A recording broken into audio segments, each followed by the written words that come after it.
Today we're going to talk about what to do if you have a dog who is nipping and biting you. Now, dogs bite for a few different reasons, but today we're talking about arousal biting specifically, which is when a dog is mouthing and biting you due to arousal. If you don't know what that looks like or aren't sure, you're going to see plenty of examples of it in this video. So this is a very, very stressful situation for many people. I know this because when I first brought my rescue dog Remy home, it was the biggest problem in our lives. And we had a lot of other problems with Remy, like excessive barking, leash reactivity.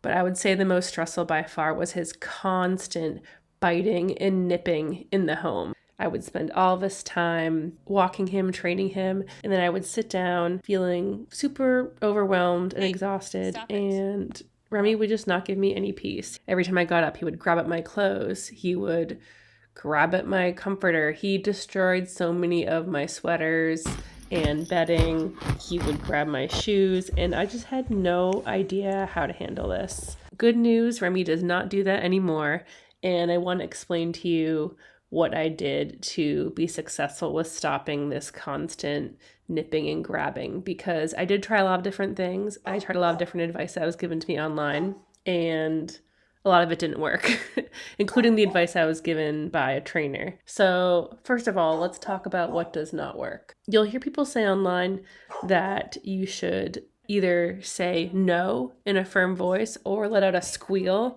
as if you've been hurt, and that should signal to the dog to stop, and that will work. I'm sure it does work for some dogs. It did not work at all for Remy. In fact, it made it much worse. For one, Remy came to me from a previous home. I don't know what his experience was, but pretty much anytime I tried to chastise him or raise my voice, that really would escalate things with Remy. No was something that didn't really work for him and tended to make things worse. And even for dogs where it doesn't make things worse, dogs don't inherently know what the word no is. It's really not all that helpful. It's much better to teach your dog an alternative behavior like drop it, and that can work in some cases. The problem is a lot of times with these dogs who are doing these grabbing, biting behaviors, you're dealing with an arousal issue. And when a dog gets into this high arousal state, they're not usually going to be able to follow cues. They're just kind of out of learning mode, out of listening mode, and into this kind of overwhelmed brain mode. So, using cues might work for some dogs, doesn't work for many dogs with arousal issues. The squealing, again, some people have success with this. With Remy, definitely made it much worse. Because then, you sound like a squeaky toy. It sounds like a fun game. And here's what you have to understand at the end of the day. The reason why these dogs are doing this is not because they hate you or want to make your life miserable. And trust me, I had days where I thought Remy was just trying to torture me. Like, it really did feel like that. What they're trying to do is get attention and interact with you. At its core, this behavior is just about engagement. Your dog is trying to engage and connect with you. As frustrating as this behavior is, we should have some sympathy for them and some compassion, because really they just want to interact with you and get attention and engage with you. And yeah, it's really annoying, but it's also sweet. They just want to interact with you, but they don't know how. And that was Remy's situation. I believe he came from a home where, it makes me so sad to think about, he really did not get any attention. I don't know for sure that he was abused. I mean, he might have been, but what's clear to me is he definitely was neglected. He was not given attention or care, especially not the kind of attention that a dog like Remy deserves. A dog who is very, very smart, very driven, needs stuff to do. He was just not shown how to behave in a house, and he was not given proper outlets, because it was clear that he had learned the only way he could get attention was to bite at my clothes. And this is a dog who did not really understand how to play with toys. So it was clear his primary mode of interacting with people was to grab onto them. I want to talk about another thing that I tried that did not work, that was recommended to me by a dog trainer. So what she suggested is, when he's grabbing at you, you should grab him by the collar and then take him into his crate or a room where he can be closed off and isolated, and, use it as a timeout. The problem was, A, when I went to grab Remy, he's very fast and nimble, and he would just dodge me, and then it became a fun game of tag between us. He was having a great time. He was very much enjoying the experience, very much being rewarded for his behavior by getting this fun game. And you'll notice every time I go to grab Remy here, the tension ramps up a notch with more barking, more movement. I'm activating him here instead of bringing him down. This is why this strategy was such a big fail. You do not want to be feeding into their energy. I was just escalating Remy's arousal rather than calming him down and ramping down the tension. Because again, remember, they're trying to interact with you. They want engagement. So the last thing we want to do is give them that engagement. Okay, so now we understand why this behavior happens, what's going on in your dog's brain. So let's talk about what did work for me. So what we ended up having to do is put some small dog gates pretty much all over the house between every room. Really through every room, there was a gate separating every room. You can actually use objects for gates if your dog is wimpy like Remy. Even though obviously you've seen his behavior could get pretty scary and aggressive, he actually is very hesitant about brushing his body against objects, and he's always been very respectful of barriers. You can see here I used an upside down stool, and then I also have used screens. There's a lot of different makeshift gates you can use if your dog is like Remy and is pretty hesitant about crossing barriers.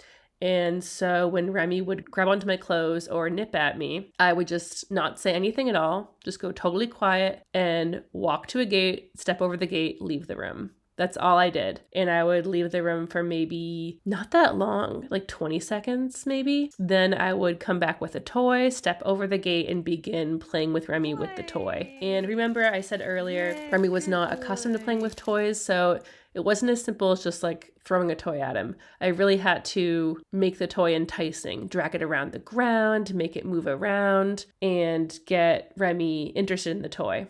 And again, the goal is not just to like throw a toy at them. They want to engage with you. So what you're giving them as a reward is your engagement, but you're showing them you want to engage with me, you want to play with me. We have to do that through the toy. Like, here's how I will play with you and engage with you. You play with the toy, have some fun with the toy, do that for a while. Ideally, when you're working on this, you like really have to do a solid play session because the reward has to be worth it. You want to really give them a great reward, like a really solid play session, ideally as long as they want, but at least a solid couple of minutes. And then if during this play session, the dog goes back to grabbing your clothes or biting you, which will happen, like it's a habit, it's going to take some time for them to break it. Again, you just do the same thing, get up, step over the gate, go away for 20 seconds or so, come back with a toy, rinse and repeat. Do that every time and it will work. It worked for me, at least. It didn't happen overnight. It took probably a solid week before I saw significant improvements, and then maybe another couple weeks, maybe even took like a month for it to fully go away. But yeah, it made a huge difference. Be aware that, as with any kind of behavior modification for problem behaviors, things will likely get worse before they get better. This is because of a phenomenon called extinction burst, where a dog will double down and escalate a bad behavior before they stop it completely. The idea is your dog is so used to getting a set result from this behavior. So in our nipping situation, your dog is used to getting a response and a rise out of you by jumping up and nipping at you. When he's no longer getting the response he's used to, he'll get frustrated thinking, but wait, this always works. Why isn't this working anymore? I guess I just need to try harder. So the naughty behavior will increase, but just for a short time, until your dog finally gives up and realizes, okay, I guess this doesn't work anymore. So if you feel like things have gotten harder, you're not imagining it. But don't worry, it won't be forever. If you're getting something out of this video, please take a minute and hit the like button. It's a huge help to me and Remy when it comes to supporting our channel. Oh, one problem I do want to address is what happens if your dog is latched onto you. Obviously, it's hard to just get up and walk away when he's grabbing onto your clothing. So what you want to do is, instead of yanking back and pulling back from the dog, you actually want to walk towards the dog. The reason why you're doing this is because it erases the tension that the dog is receiving through pulling on your clothes.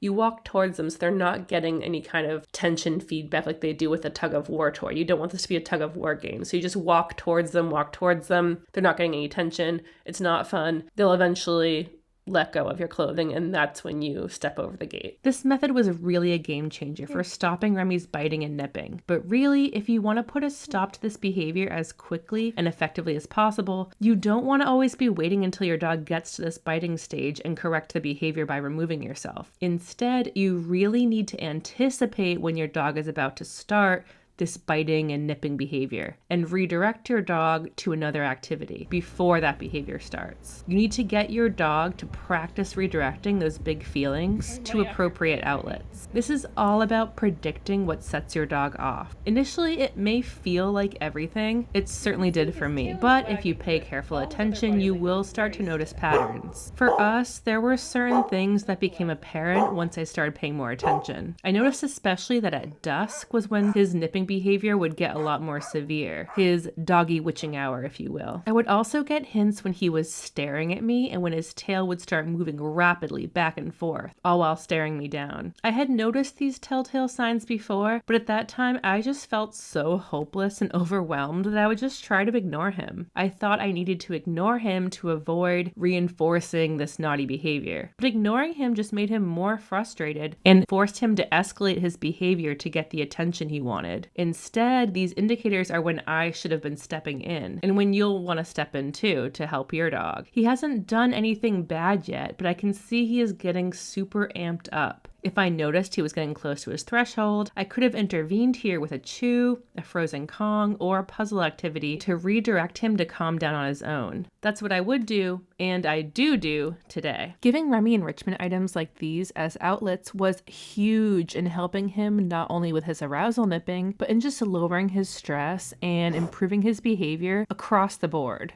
It's really one of the most impactful things I did for Remy that Had an almost immediate effect improving his behavior. That's why I put together an online enrichment course that takes you step by step through a canine enrichment program designed to help with problem behaviors like what you've seen in this video. So if you're struggling with your dog's behavior, definitely consider checking out the course. I think you'll find it hugely helpful. We're also running a 30% promo right now, so don't miss out. You can find a link to the course below. I do want to point out, as you can probably tell, there is a significant difference between this kind of biting and nipping versus this kind of biting and nipping. In this first clip, Remy is trying to engage with me. He wants attention. He wants interaction. In this kind of biting and nipping, Remy's arousal isn't totally out of control, though it is starting to escalate. I could probably redirect him to a toy here, or he might even be able to listen to a drop it cue or a go to your bed cue. But once he's in this kind of amped up state where he is much more wired, it's going to be really hard and probably unrealistic to expect him to follow cues. This is why looking for predictors of arousal is so important. Another thing that helped me a lot with Remy's behavior was establishing a solid place cue. You could use a crate for this too, but I used Remy's bed as a go to your bed cue, since the bed was just what I had on hand initially.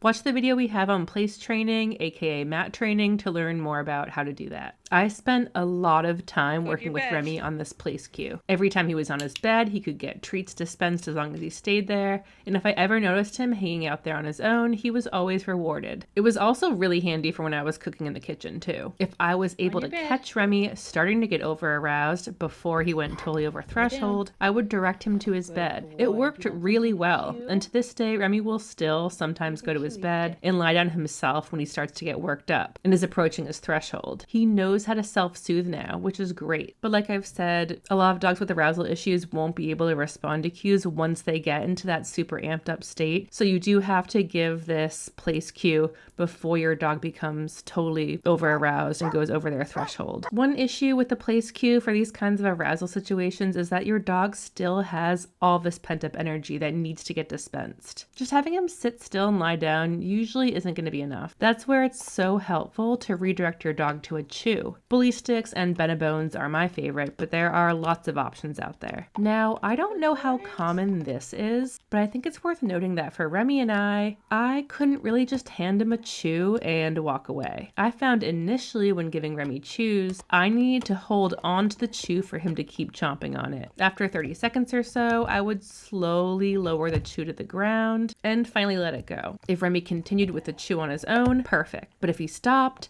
I'd pick up the chew again and encourage him to keep chewing until he really seemed calmer and more chilled out. Sometimes he would just lose all interest in the chew and stop unless I was actively holding it out to him. I know I speak a lot about this with a light tone, but it really was so stressful, and my heart goes out to you if you're experiencing this, because it was one of the worst periods of my life trying to figure out all this with Remy and figure out how to handle him. Today, Remy is in such a better place with his arousal biting. I've become a real expert at noticing when Remy is getting amped up, and I quickly redirect him to a toy, chew, shredding activity, or get him a frozen licking item. In fact, Remy will often redirect himself to a chew or toy when he's starting to get amped up. I've seen him following my mom around before, getting excited and aroused as she gears up to take him for a walk, and I'll see him go to mouth the back of her sweater, only to pause and instead throw himself on a nearby toy. Which is why I actually do have to leave a couple of toys around the house in various rooms, so that Remy always has a nearby object to redirect himself to when he needs to. Just one of the joys of having a challenging dog. It's important to remember that this is not a state your dog wants to be in. This is uncomfortable and stressful for him too, but he doesn't know how to calm himself down. That's up to you. Remy does still occasionally have nipping outbursts, but they're very rare. It can happen once in a blue moon if I'm engrossed in something else and ignoring him, not noticing how amped up he's getting. And though while still uncommon, it does happen a little more often with visitors or people who aren't aware of Remy's unique needs. Many people are used to coming into a home and amping up a dog with loud, excited voices, boisterous movement, and quick, fast rubbing and petting. Oh, what a good boy, what a good boy, what a good boy. This is all way too stimulating for Remy and is liable to tip him over the edge when meeting new people. He'll also still nip at people he knows, like my mom, if she's running all over the house with a lot of intensity, because Remy is very much a dog who feeds off of energy. He is truly a little energy sponge. I've had to learn how to be a calm presence to help anchor him. Any kind of frantic, tense energy really sets him off. Sometimes Remy even gets upset if I have friends over and we're laughing a lot, or if I'm dancing or singing in the kitchen and being silly. Now, obviously this doesn't mean I don't do those things. I just have to be aware of how it's affecting Remy and set him up for success by having some kind of chew or food or activity that I can give him if he needs it and if he starts to lose control. So that's all my advice for you when it comes to nipping and biting dogs. I hope it's helpful. Like I said before, I know this is a really, really stressful thing to deal with, so I'm really rooting for you, wishing you all the best. Originally, I had a section in this video about dealing with biting and nipping outside and on walks too, but the video was just getting so long, so I did decide to cut it. But if that's something you want to hear about too, make sure to leave a comment below in this video and let me know, because if enough people are interested, make a second video about outdoor arousal biting and leash biting as well. I hope this has been helpful. Please share any experience you've had with this kind of behavior in the comments below. I know people will want to hear about it because it is a problem that people struggle with a lot. All right, thanks. Have a great day.